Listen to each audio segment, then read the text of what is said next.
What up, YouTube? It's Jordan Loves Graham, and we are back again with another video for you guys. We are so excited to do this video for you. It's an update on our little baby that's growing inside my belly and making me sick. My belly.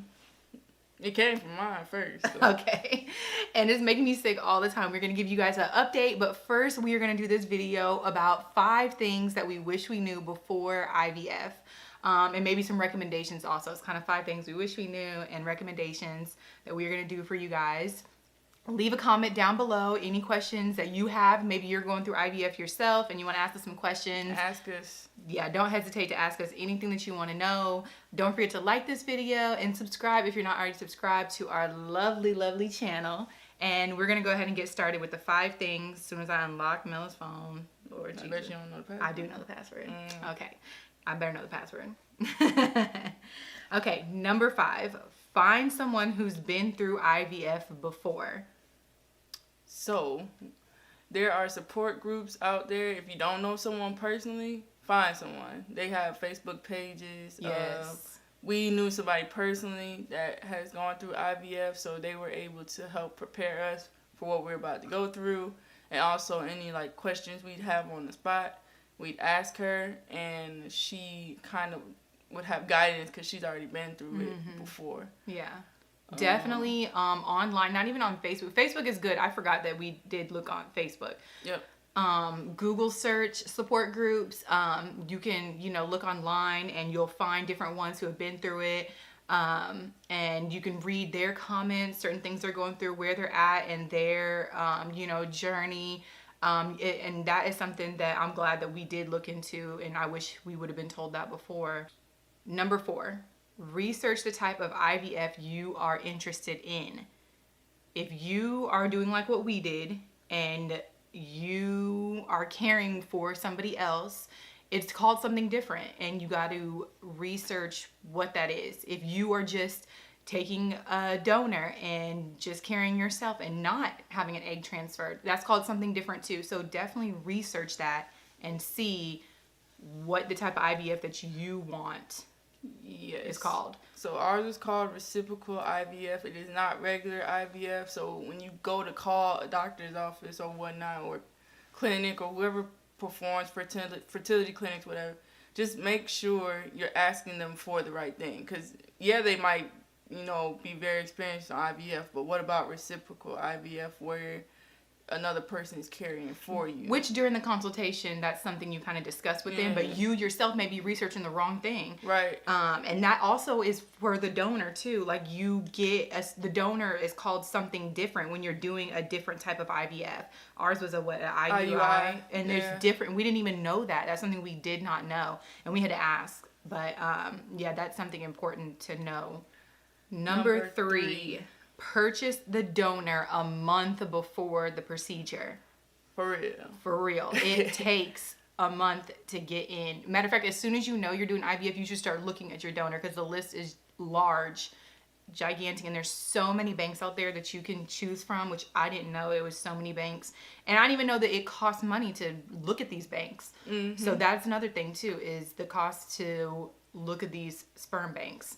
But definitely purchase the donor.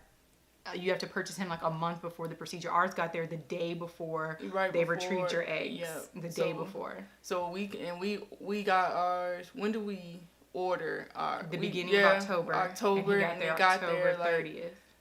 Yeah, the day right before we actually went in to do ours, which was kind of pushing it. But if we would have not.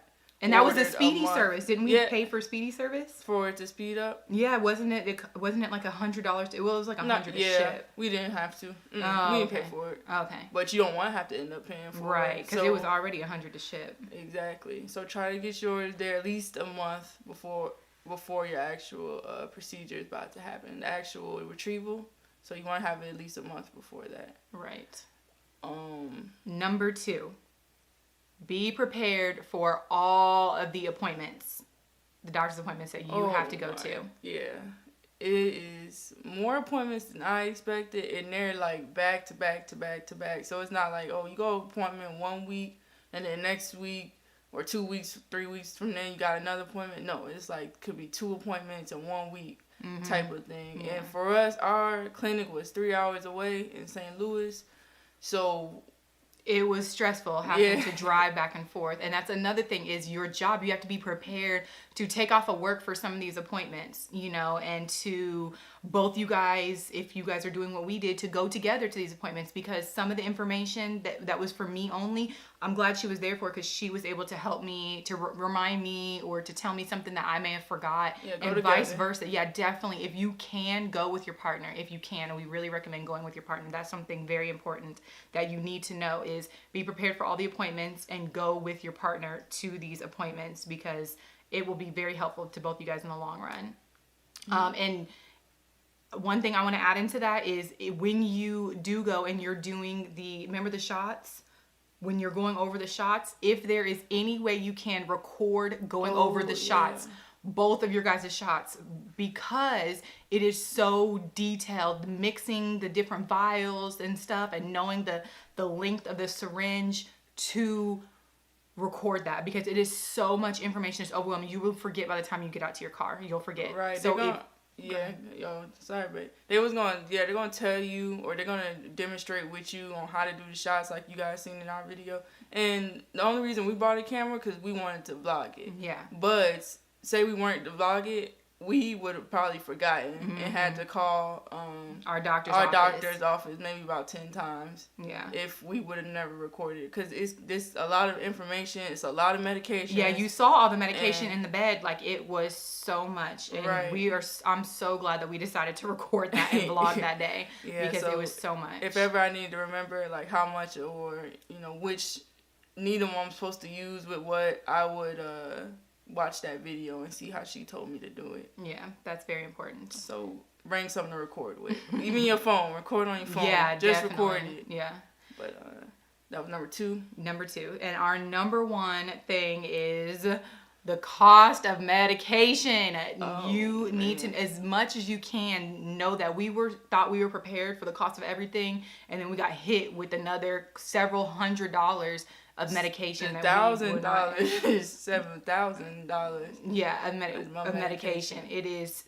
The medication is so expensive, and the doctors, they will most likely give you a breakdown of what the cost of just the IVF procedure is. They're not going to tell you the cost of the medication, but they should know. They do it all the time. They should know what the cost of the medication is. I think they don't want to give you a number for the cost of medication, because they don't exactly. Everybody's different. For our procedure, it was like 2 of us, so they could give me a cost of medication, and it could have been like an estimate for one of us. Or maybe just ask them. Maybe ask them during your consultation, or when you decide your very first appointment, because you have a consultation and you have your first appointment. Ask them what the medications are, and then you can call the pharmacy and ask them how much the medications are at the pharmacy.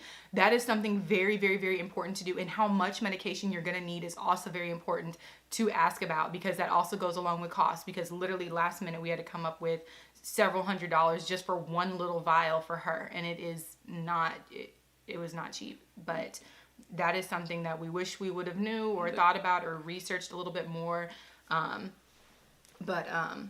Yes. That was our number 1 thing that we wish we would have known. Was the cost of medications. Some of your insurance companies will cover some of your medication. Some of y'all might cover all your medication. Yeah. It depends on your insurance company, but be expected to they be did prepared good to pay. Mine. Yeah, they but not covered yours, some of your stuff. They didn't cover some of my stuff, but be prepared to just pay all of it. So start IVF with a mindset that I'm gonna have to pay for all of my medications. Let me figure out how much each one is gonna cost me, and kind of take it from there. But your medication, if you're paying out of pocket, it's gonna cost you some couple of thousands. Yeah. So that's something we wish we knew. Yeah, we wish we would have known that up front. And you guys, most importantly, I feel like take notes. Like, we bought a journal kind of last minute, but take notes of the first appointment, what was said during that first appointment, a diary kind of, just so you'll know, and any questions that you have for your doctor, you can write down in your notebook.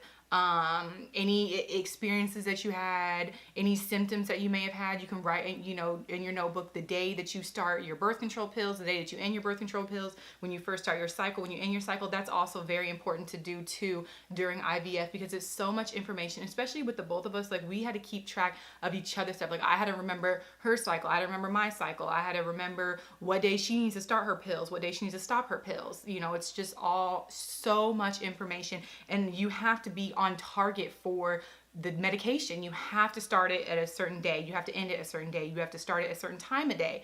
It's very important, you know. Keep on that timeline. Keep on exactly. that timeline. So the journal will help you guys out, and you know, that's what we wish we would have known during the IVF process. Yeah. So those are 5 things. Hopefully they did not scare you away from jumping into IVF. I still think everybody who would like to go through it. You know, the experience is still going to be great at the end. Right. I can't believe that we are like done with IVF. Like, I cannot believe we started in September and it's January. Like, I can't believe that. It's crazy how quick it came and it went, and now you're pregnant. So. I remember just the anticipation of waiting for my results. No, the after your retrieval, whenever they the transfer. I just remember waiting so excited. We had to wait almost a week. You know, and it's just the anticipation was killing us. I know. But... And now here it is, January, and I am 11 weeks and 5 days pregnant. Mm-hmm. So that is into the next part of our video, is an update on the baby, how I'm doing, and what's been going on with us. What about me? Ain't nobody asked how I was doing. Because you ain't pregnant. Well, I'm doing great, y'all, by the way. Dang. Yes, an update on her. She is doing so wonderful. She does everything for me, goes to the store, gets all my cravings, everything that I'm craving, and takes so good care of me all the time. You do so good. You do so good. I do good. Toot. Right. But as far as me goes, yes, I am 11 weeks and 5 days already. My morning sickness has kind of gone for the most part. I threw up twice, only 2 times. One was because I think I just ate too fast, and as soon as I got to work, I just kind of threw up. And then another was because of I have to take my vitamins at night. I can't take them in the morning. It makes me sick, and this one pill I think was just so big, it really made me sick. And I just could not. I had to make myself throw up because it was making me so sick all day long. But other than that, I get that real nauseous feeling, like I'm hungover and stuff. I get it in the morning, I get it at night, right whenever I get home. And I don't want to eat anything, but I force myself to eat because I think it helps for the most part. I get like a severe headache and stuff, and but I haven't since I've been 11 weeks, I really haven't been feeling like that lately. I still have the smells. I smell everything. And most of the time when I smell stuff, it makes me nauseous. At work, I deal with customers. Except for yesterday, you said I smell good. You smell good all weekend, babe. Yeah. All weekend. She's like, you smell good. And I'm like, smell like what? I don't got nothing on. She just smells delicious. Wink, wink. But at work. Yeah, I just smell everything still. Like certain air fresheners make me nauseous, and I gotta unplug our air fresheners in the house because it just smells bad. I smell, we were walking in the store and somebody spilled dressing and it busted everywhere, and we'd already walked past it. As we're coming up to it, I could smell it before we walked past the aisle. I could already smell it, just dressing everywhere. You know, I smell just everything still like I feel like a hunting dog because I can smell anything. And then you had to wake up like 2 a.m. to eat. Yeah, because her baby woke me up and was hungry, and I had to get up and make me something to eat, watch TV for about an hour, and then go back to bed. It was like 2 a.m. I see you just wandering off the bed and eating. Yes, that is the first. Usually I go to the bathroom a lot, you guys. Like, it's been once at night going to the bathroom. I'll go right before I go to bed, then I'll wake up in the middle of the night to go to the bathroom, and then go back to bed, and I'll be good until the morning. But the eating thing, that was the first. But my stomach does kind of hurt throughout the night, and I know I need to eat, but I'll be too tired. But that one time, my baby just would not leave me alone until I put some food in my belly, and I got up and made a toaster strudel. Oh, that's what you made? Yeah. Okay. But as far as cravings, let's see. I don't know if I told you guys, but was a coffee lover. I could drink coffee 2 or 3 times a day, and now my baby hates coffee. I have not had a cup of coffee since I've been pregnant because my baby hates coffee. And my baby hates water, so it's very hard for me to drink water. Yes, it makes me sick. It's very hard for me to drink it. I force myself to drink it. I do drink it, but my baby does not like water. You don't know what my baby likes? I'm going to show like you soda, what my though. baby likes. Soda all day long. I'm drinking Coke. They like Coke and root beer. Coke and root beer all day. All day. And It orange just- juice. Orange juice, yes. My baby loves oranges. Orange everything. So, what else have I been craving? Nothing too crazy. I have a craving for Mexican, so hopefully Bae will take me to get some Mexican food. But, I eat cereal a lot. The same cereal, Cocoa Pebbles, all the time. I used to really not eat it that much. But, yeah, I've been eating it a lot. Still chocolate. I eat chocolate all the time.